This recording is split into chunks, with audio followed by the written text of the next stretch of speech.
the party, immobilized atop the crown of Aegedon by Katagas with some new-found power. Each and every one of them sank into unconsciousness, consumed by an all-encompassing darkness. As we go now to Vamahk, your last sight is that of Cad stalking up to the group, proud, haughty, and for a moment in his visage you see something familiar. You see an expression that you've glimpsed 100 times in your kin, in your brother, in your father. This strange mix of pity and disappointment. And then it's gone. Black. There's a ringing in your ears that rises to clarity as a rushing wind. And Vamahk, you come to sitting on the edge of a cliff. It would seem high atop a mountain, though just from the formations you can notice around, it's not anywhere in the fell. There are pine trees all around, spread beneath you on these great white slopes, and you're on this little jagged outcropping, your legs dangling off. And as you look down at yourself and your legs just kicking back and forth, almost unconsciously, you really can't help but notice that they're much, much smaller than they should be. And not as blue as they currently are, being a Mazkin. In fact, your hands bear the markings of a Goliath, though, judging from the size of your feet and your toes poking out from your leather and fur sandals, you can't be more than 10 years old. However, you possess the capabilities, at least mentally, it would seem, and the recollection of the moments that just came before. Vamahk will take a moment, look at his hands, look at the front, look at the back, look around, and he recognizes this sitting place. It's a place that he used to visit kind of as often as he could get away from everybody else, his father and brother especially, where he could just go and sit and look out at the world with bright-eyed wonder that he hasn't felt for decades. And even though he recognizes it, he is wary.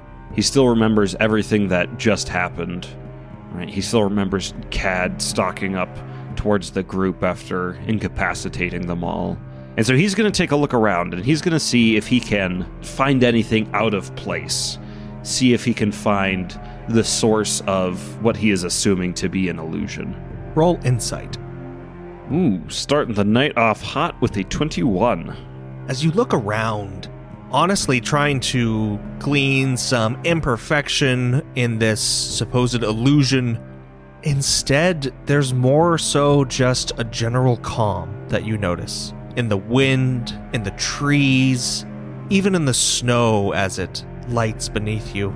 There's a serenity here that you as Vamahk have not experienced in an overlong time. Vamahk, connecting the feeling that he feels now with his past and with the experience with the deer right before going into the demiplane, he knows that he should look at this harder and he should figure out what the trick to all of this is.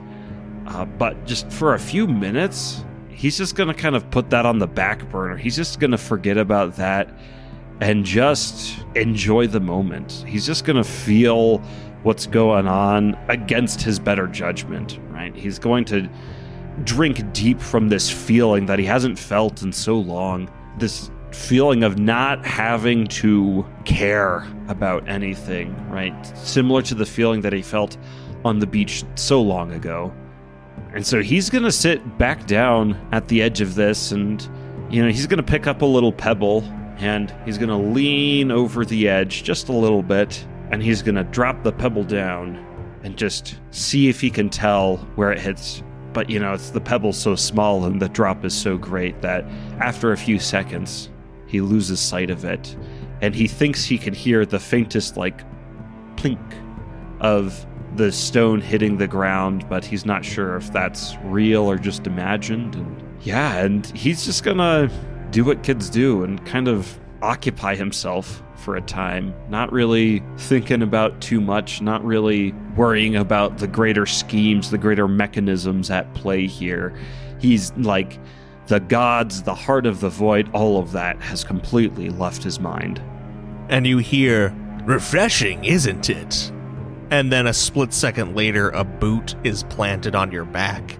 And without even the time it takes to turn your head to glance at Cad, he kicks you off the edge of this cliff.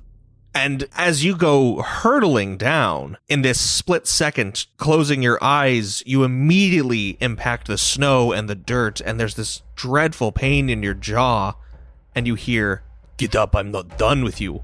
And as your eyes flutter open, you seem to be now in a ring constructed of wood.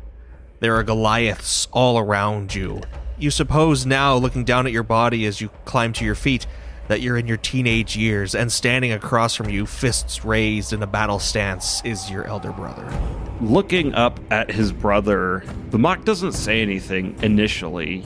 He's somewhat perplexed, perhaps a little shocked, but the boot to his back, kicking him off the mountain, kind of brought him out of this serene, peaceful feeling, and he remembers that he needs to be concerned with what's going on and that he needs to be picking at the solution to try to find the end of it. Because as he feels when he looks up at his brother, he remembers that his life is in danger, that like this is not a good place to be. And so after being taken aback for a moment, he'll look up at his brother and he will say, "You are not real. You do not matter. None of this is real. And all of this is behind me."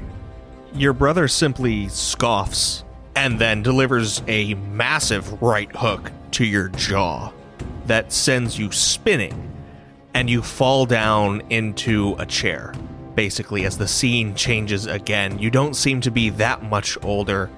You've accumulated a few leather armbands and some more pieces of fur and armor and such. And there's someone, another Goliath, a little younger than you, dabbing your forehead as you blink one of your eyes that's a little swollen. There's some cuts along your chest and your arms. And she says, "That was foolish. You shouldn't have gone against that beast all on your lonesome. Don't you know what can happen to those who go out into the wilds alone?" Vamahk bats her hand away as she's dabbing at his brow. "Do not lecture me of the world. I have seen so much more than you could ever imagine. Now I must escape this place. Kadagas, where are you hiding?" You may bat her hand away, but she'll persist, continuing to wipe this blood off your face. And she'll say, "What are you rambling on about?" These are memories. I do not know how Cad has gotten a hold of these. It is some trick, and I do not trust you as part of this trick. You think that we don't care about you, or that father doesn't care about you, but you're wrong. I know he does not care about me, for all the good it did him. Look at him now, face down in the dirt, buried with the rest of his kin. Or has that not happened yet? Has he not grown old and sick, weak and infirm? You better not let him hear you say that. He's the one that pulled you out of that mire. You should be thanking him. Thank him for what? Because he chose to save you, Vamahk, and our brother paid with it with his life. What do you mean? You two fools. You went after that bear. You thought you were strong. You thought you were fierce, wild and untamed like it. And it proved you wanting. And it took him. And it would have taken you had father not intervened. You think it was a bear that took him? You think it was some wild beast? Tell me, did father see this bear? Did he have to fight it off? He dragged it and you back here with his own hands. I do not remember any bear. I remember a trap laid for my brother, a trap of my own making. But there was no bear. There was no animal that killed him. What is the meaning of this? To show me things that could have been, that should have been? What devilry are you speaking? Why would you seek to lay a trap for your own kin? This does not make sense. My brother and father are dead. And you, who are you? Why do you tend to me? She'll just take the wet rag and throw it in your lap and say, if you're going to continue to be so daft, then clean your own wounds. Damn it. And she'll knock the bowl off the table and the water will just splash you in the face.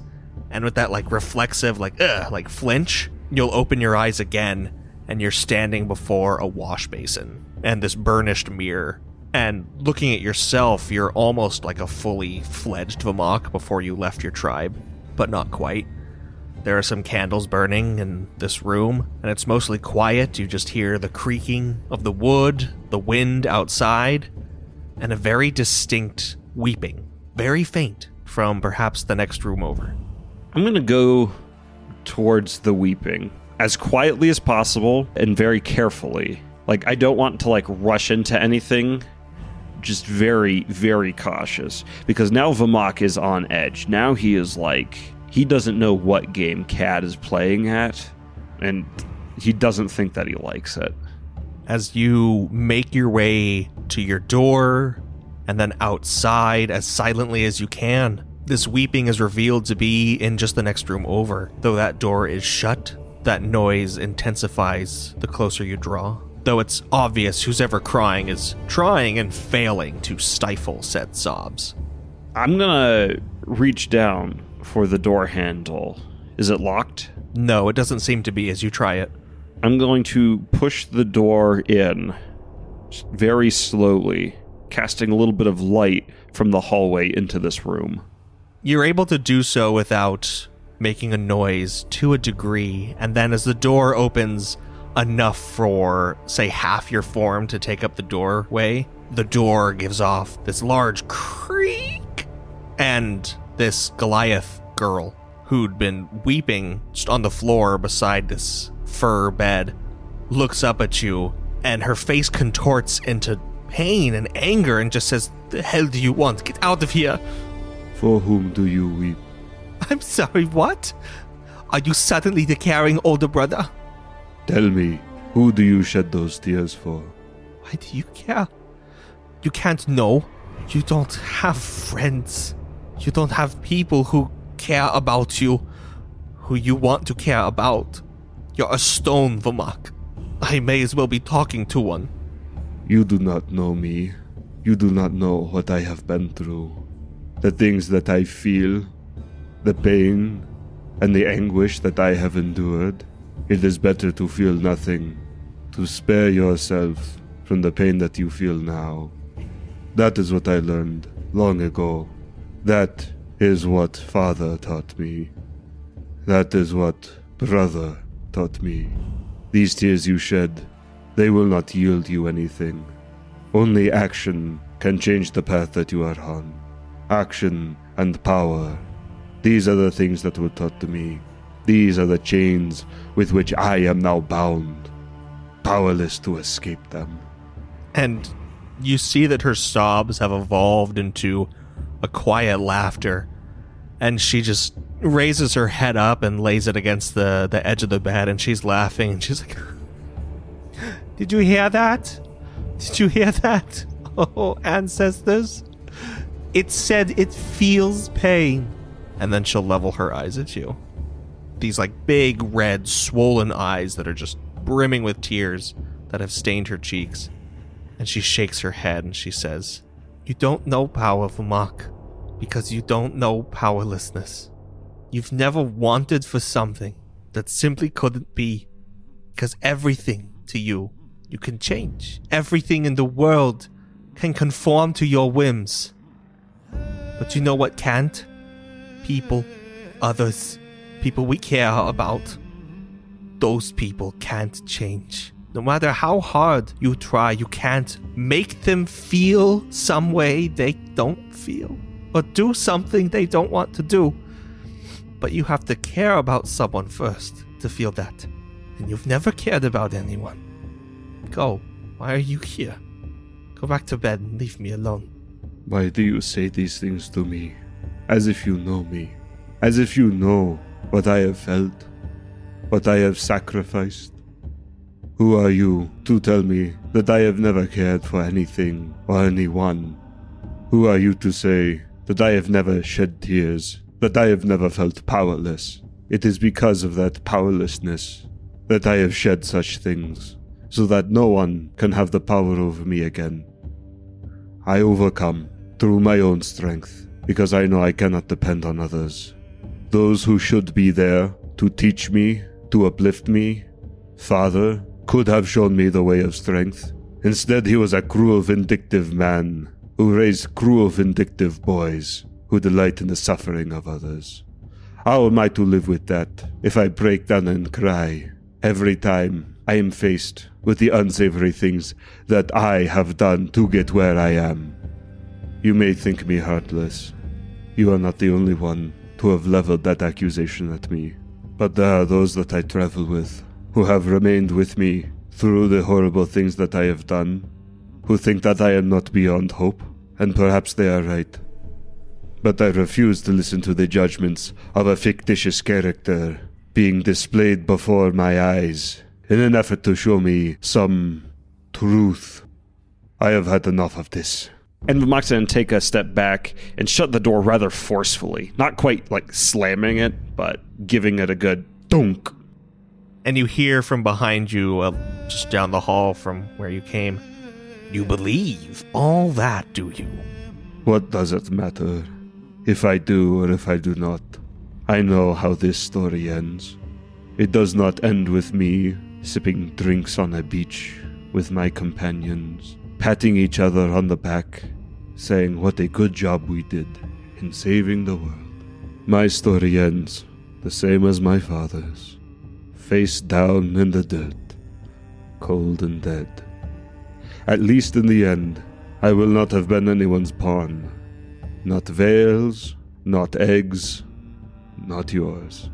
I will choose my own fate, and I will dirty my own hands, so that the hands of the others that I travel with may remain unsullied. That is the best I could hope for. What a noble cause you fight for. I can't disagree with you. No, not about this story, after all. But I don't think you quite know how it ends, because you don't know how it's written.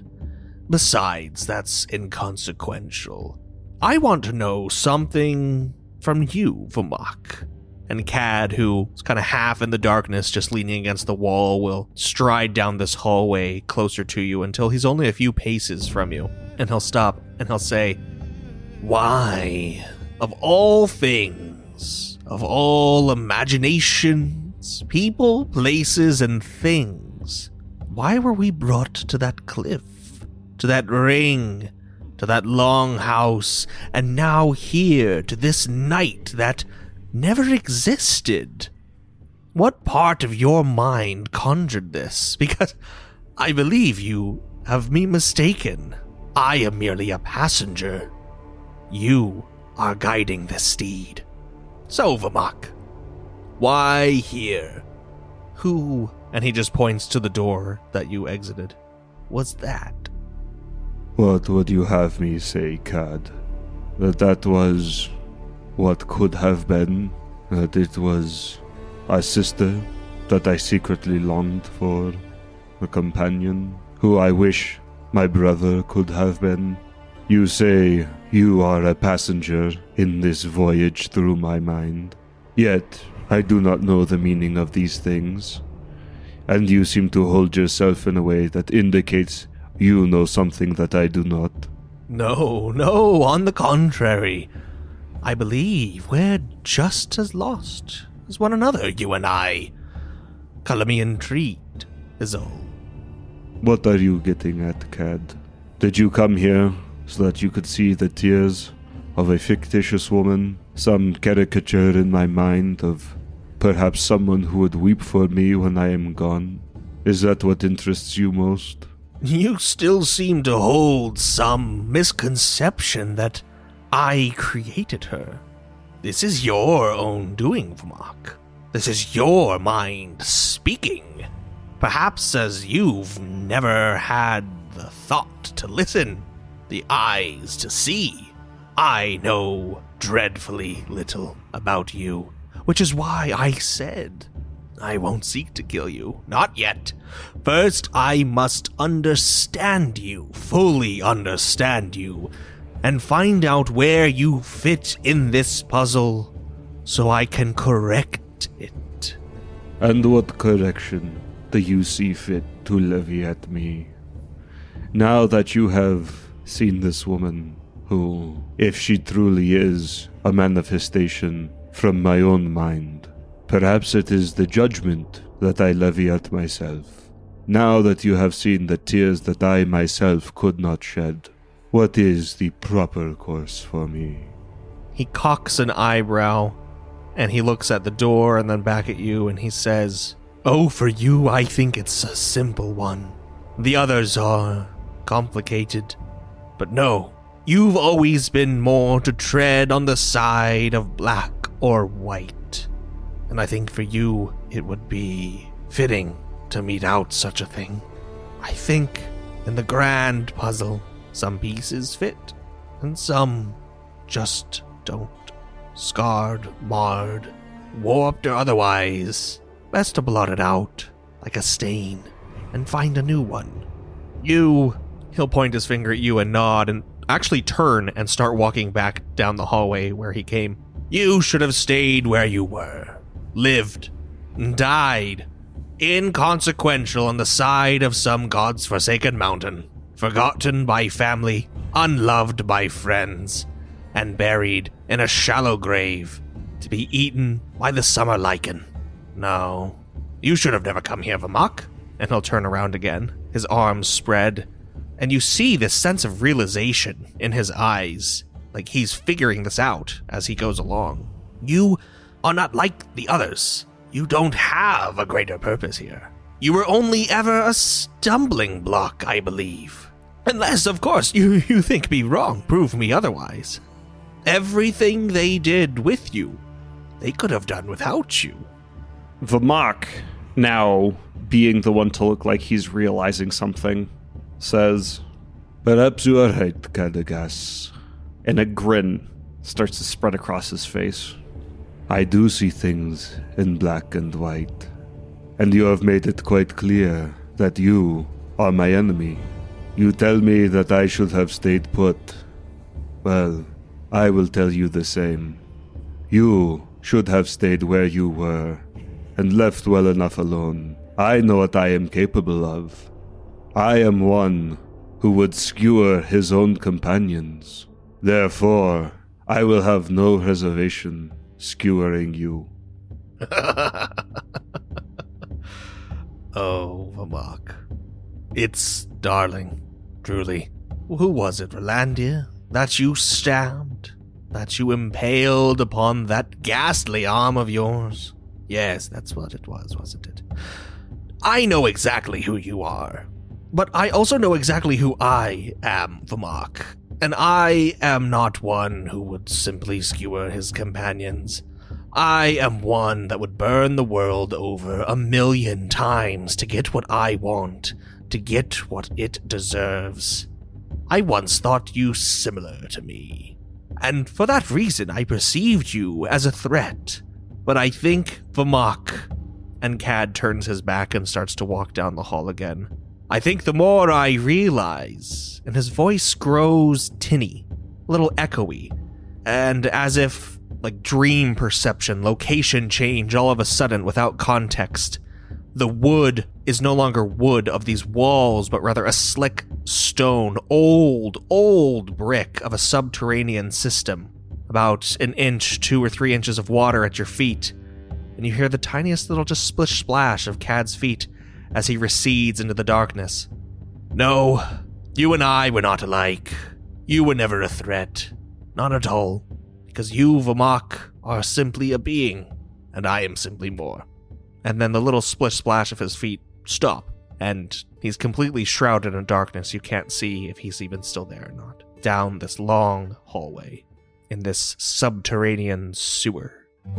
Looking around, recognizing this sewer as where he was imprisoned underneath Almoran so long ago, after a scheme to get inside the city went wrong and he ended up in shackles, Vamahk is going to very carefully start making his way forward in the same direction that Cad went, but he's wary because he has some idea of what happened here.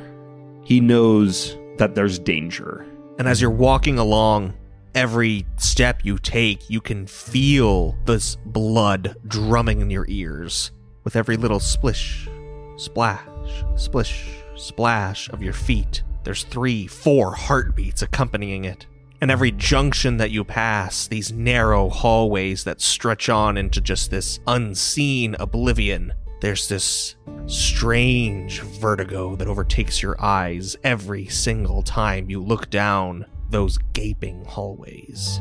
And perhaps Vamahk doesn't even realize it, but your breath has risen out of your chest and into your throat to where it's in, out, inconsolable. This anxiety, this pounding, something that he hasn't felt in a very, very long time, probably. Vamahk tries his best to keep his cool. He can feel his heart thumping against his rib cage. Like the blood is pumping.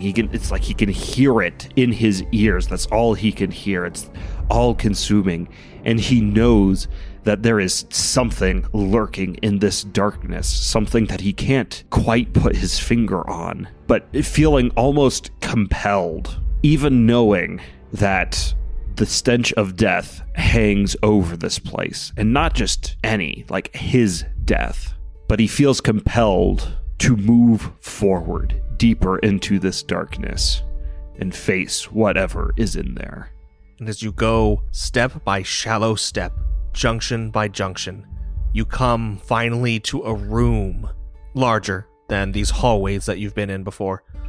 A ring of platform going around the perimeter of the room, and what seems like a single step down to maybe a half foot of water in the inner area. Small drains near the tops on both of the terminal ends empty out into this room and conceivably then drain underneath in the middle.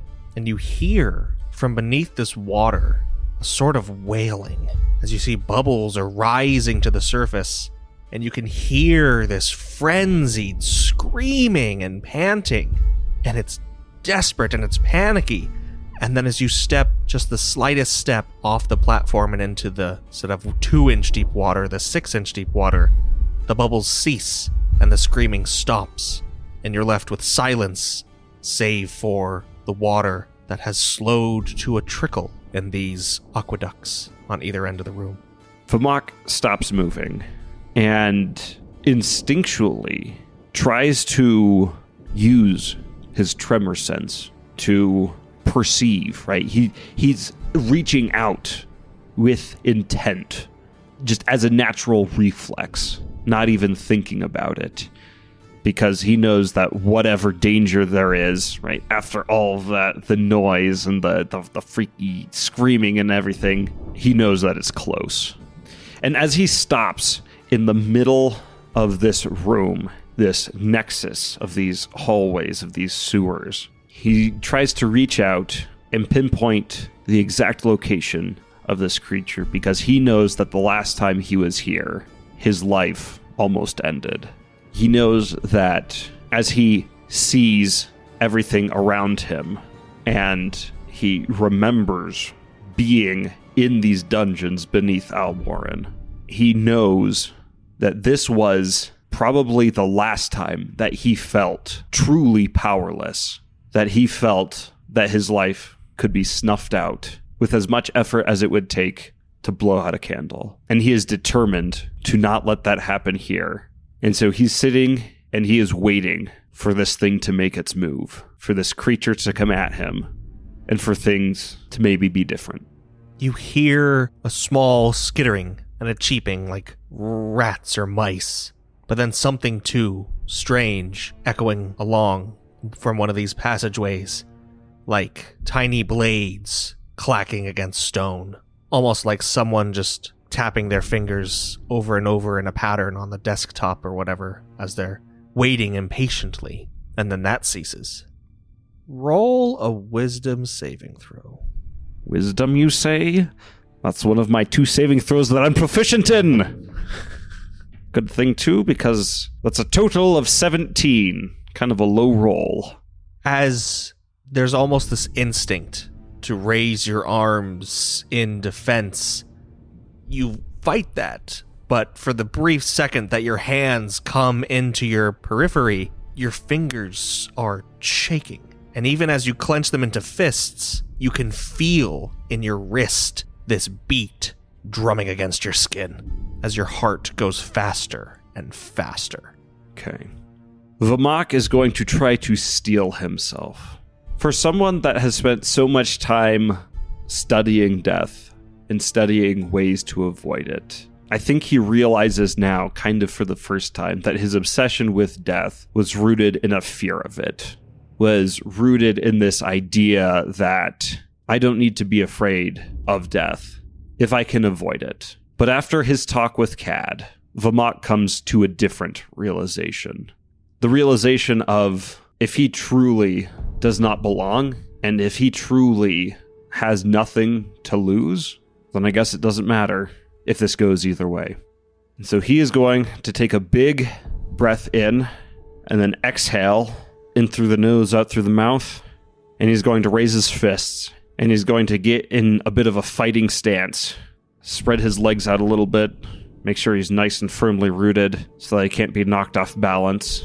And again, he's going to wait, and he's going to try to keep his cool until this thing gets close enough where he can take action and try to defeat it.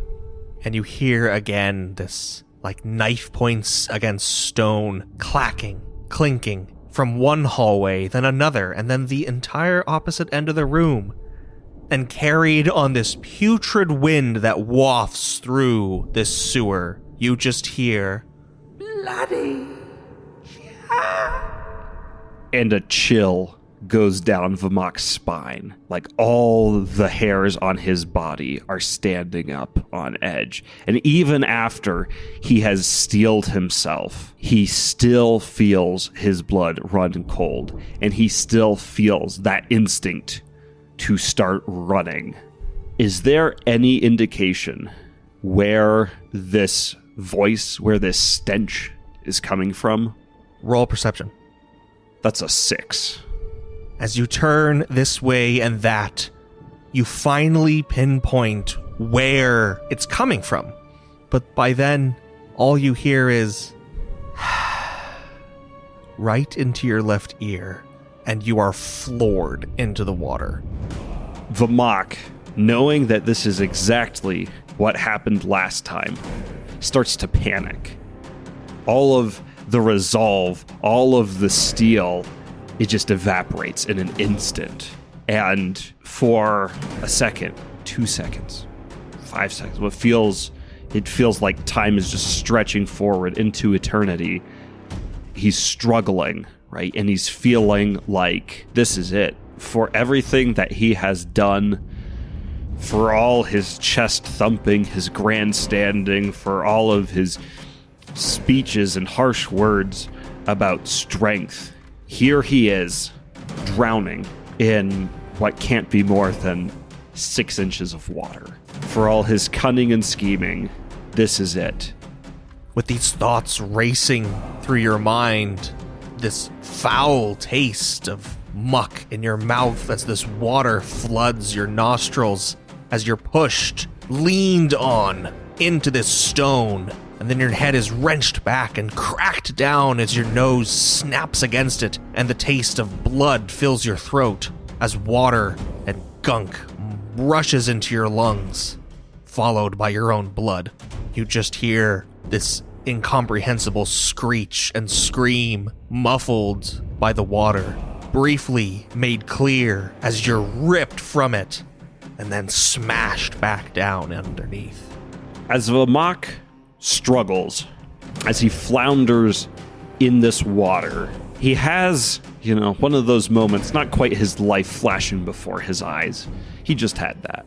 But he does have a moment, this out-of-body experience, where it's like he's talking to himself. Is this really it? Is this all that you can do? Is this everything that your companions struggled for? The losses that they have endured? The things they have sacrificed to bring you with them? Is this all that you will do with the chance that you have been given? And in the moment before his vision just fades to black and he's gone, Vamahk decides that for once he will decide his own fate and that what is happening right now is unacceptable. And so he is going to try to grab at the arms that are pinning him down. He's going to grab with his own hands, and he will dig with his fingernails into the flesh of whatever creature this is and just try to wrench this thing's hands off of him. And if he is able to, will try to overpower this thing as much as he can, use whatever brutality is available to him. He does not care if he needs to gnaw through the rotting flesh of this creature if it means that he is going to come out of this alive. And in this brief, moment of absolute clarity of purpose and being, you're filled with fervor and hope as you reach up to grip these arms. And then an exquisitely painful detail, the bladed fingers of this creature rip your jaw from your head and smash your skull into the rock beneath the water as blood and brain leak into the sewer. And then with an intake of breath, cold air fills your nostrils, sitting on the edge of the world where it all started. Except you're not 10-year-old Vamahk anymore. In fact, your skin's blue. And you hear from behind you, I see. Well, perhaps there's worth in you after all. But time will tell. And if you look back at Cad, he glances over his shoulder as if something unseen is approaching. Then he shrugs. Yes, time will tell. But I think I understand you now, Vamahk. At least a little more than I did before. I haven't changed my mind, no. No, you don't matter, but I think you'd sorely like to. And breathing in, taking in the situation, realizing he is back in the world, Vamahk levels his gaze at Cad and says, And I have not changed my mind either. Before this is over, you will be skewered upon this hand. And he holds up his blue hand, right? And then he assumes his form of dread, pulling forth the claws that he hopes to place within Cad's heart. And Cad looks at you, smiling devilishly as around you your companions start to come to, and he begins to pace like a predator, like a wolf, lowering slightly, pulling blades from his hips. And he says, Good, good. That's the spirit I want to see. That's what Vamahk must become. Only then will you have a place in the world hereafter. But I have seen your fear, Vamahk. I have seen your terror. And I'll tell you this. And with that, his blades unsheath and he holds them at his side. You haven't seen anything yet.